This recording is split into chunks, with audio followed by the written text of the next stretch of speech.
is happening here, literally in our backyard, is devastating.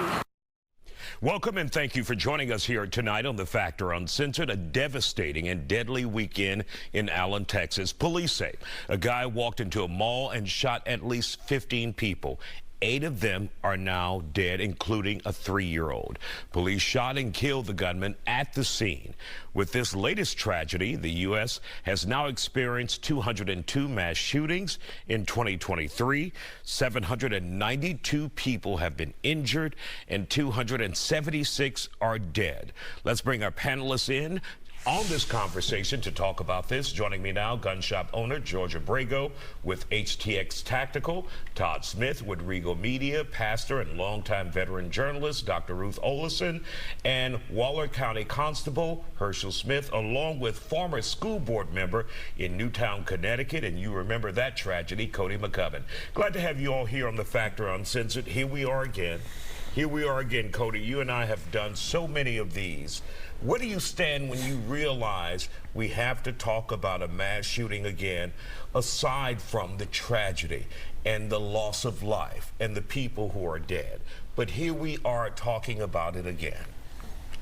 I mean, I've said it, and I've said it 1,000 times. I mean, this guy was mentally ill. We all know it. And until we actually start building mental institutions again, this is just going to keep on happening.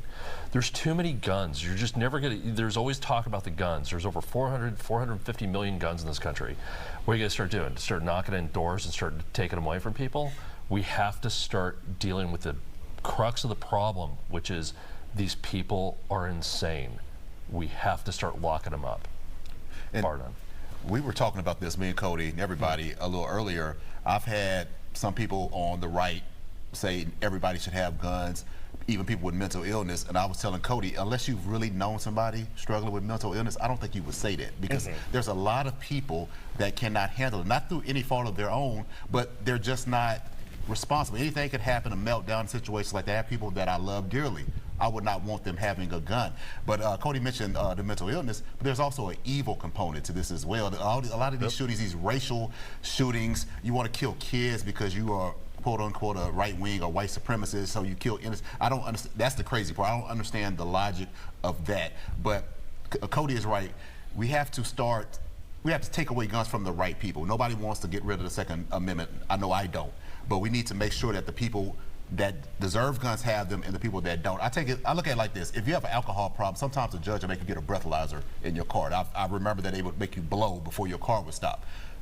You know what I mean? No, that's not taking away other people's right to have alcohol. You just can't drive no car. So you have to make responsible decisions to make sure that the right people have guns and the wrong people do not. So here's the deal with that. Driving is not a constitutional right. Driving is a privilege. That's true. The Second Amendment is our constitutional right as an American to carry a firearm and own firearms. And I agree with you, but all constitutional rights have limitations. The First Amendment has limitations. Certain networks just got sued for defamation. I wouldn't say our rights have limitations. Yeah, but I'm saying that there's caveats to it. There's exceptions to that.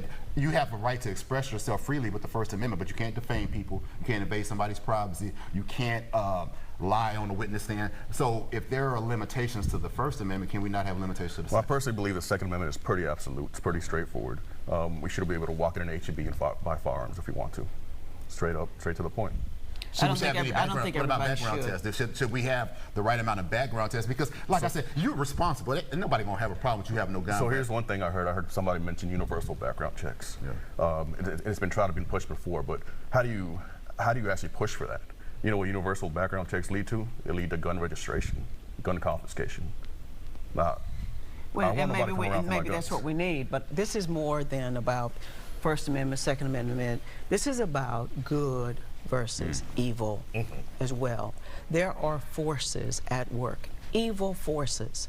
And whenever this happens, and it's happened many times, too many times, then people, I called my friend who lives in Allen on Saturday to do a welfare check.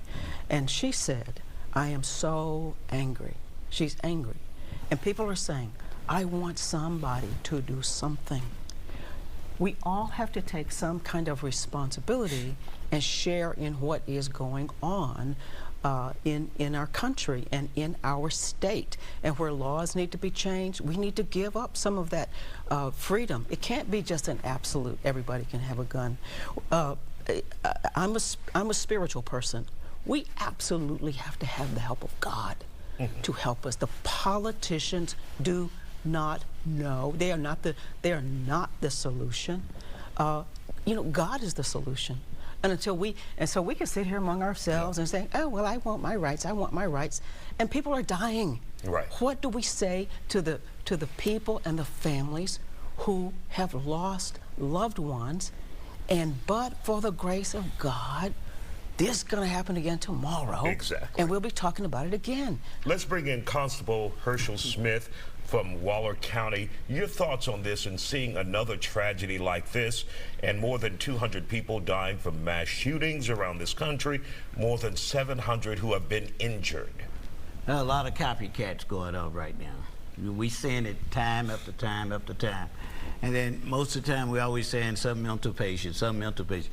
You know, when you think about a guy that put on a vest, put on armor, and go out there to kill somebody, is he really got a mental problem? What? You know, if he had mental problem, he wouldn't be thinking about himself putting on armor and all the things that he planned when he go out there to commit the crime. You know, and we kind of... You see that more as just evil? Just evil, just evil. It's evil. You know, when a person is evil, they do things, and then after they do it, they act like they, you know, oh, I didn't kill somebody, I didn't kill somebody. They act crazy then, you know, but before, they weren't acting crazy, you know, and this happened a whole lot. We see it time and time again. But we as police officers suffering the most right now because we're seeing the guy who come to commit a crime with a long gun. You know, most of us carry, you know, 40s and 45s and things like that. We can't even compete with a long gun. You're talking about a magazine that got 30 rounds compared to a magazine that got 20 rounds, you know. So we don't have a chance. You know, by that time we get ready to load back up, he's firing again at us, you know. And so at that point, we have to do something. We have to put laws in place where it contains and put order to even for the officer make the crime that they committing. We got to have some more firepower. And we're going to talk about one of those potential laws when we come back. Don't go anywhere. We continue this conversation after a short break.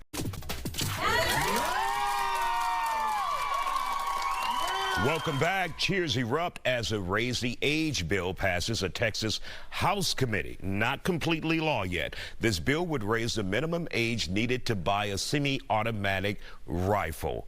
It would go from 18 to 21 years old, the move surprising a lot of people over the weekend, especially after that deadly shooting in Allen, Texas we've been talking about. Our panel is here to continue this discussion. Cody, so do you think this bill will make a difference, or you still focus on mental health? No, it's not going to make a difference. I mean, look, everybody talks about like universal background checks and like whether, so how is this going to affect, say, 3D printing of guns? You could just print them at home. This is what I'm saying, is like, you can come up with all the rules and all the laws you want, but if somebody really wants to get their hands on these things, they're going to. And if they're going to either get them from their friends, they're going to get them from either steal them, they'll make them in their own house. This is, I mean, this is only a kind of like a makeup or Band-Aid or mascara around a really ugly situation. And no matter what you do, it's all going to come down to, I mean, look, the guy who did this in Allen, Texas, I think it's already starting to come out, he was crazy, right? I think the first time I came on this show, the first time we talked about this, that person was insane. You know, the guy who, in Michigan, right, in Michigan University, he was crazy. I think he was homeless and he was crazy and started shooting people up in the school. He didn't even go there. This is the common theme over and over and over.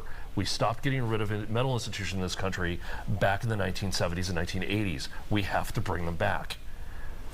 And so, George, let's bring you into this conversation.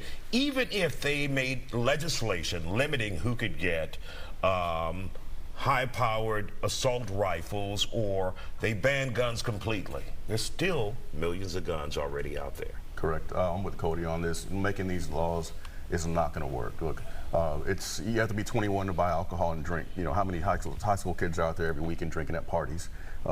Drugs are illegal at any age. How many high school kids and young people are out there doing drugs? These gun laws just don't work when we can't enforce the current laws that are in place. So why make more laws that just are not going to work? I'm gonna say they stumped me. I was gonna say what the opposite of what he said about you had to be 21 to buy liquor, but people are still buying liquor. But does it limit people from buying liquor? I know when I was underage, I really didn't drink because I wasn't able. And I look young now, so I look extra young back then. So maybe that might have saved somebody's life. I might have gotten behind. I mean, I'm just saying. But like Cody just stumped me when he said people will make them. Yeah, 3D printer. You know what I mean? I make beer at home. Yeah, I make beer at home. It doesn't take much. But still, lawmakers need to do what they do, they have to do and something. they make laws. Spiritual leaders need to do what we do. We right now, I'm fasting, and I'm encouraging people to fast and to pray and to seek God about this. We've got to do our part. Everyone can do something, even if it's let someone in front of you while you're driving in Houston, instead of speeding up and blowing and driving crazy and driving like hell. That is not necessary. Let somebody go in front of you in the grocery store. Just stop being so mean and open up and be nice. Wouldn't that be something?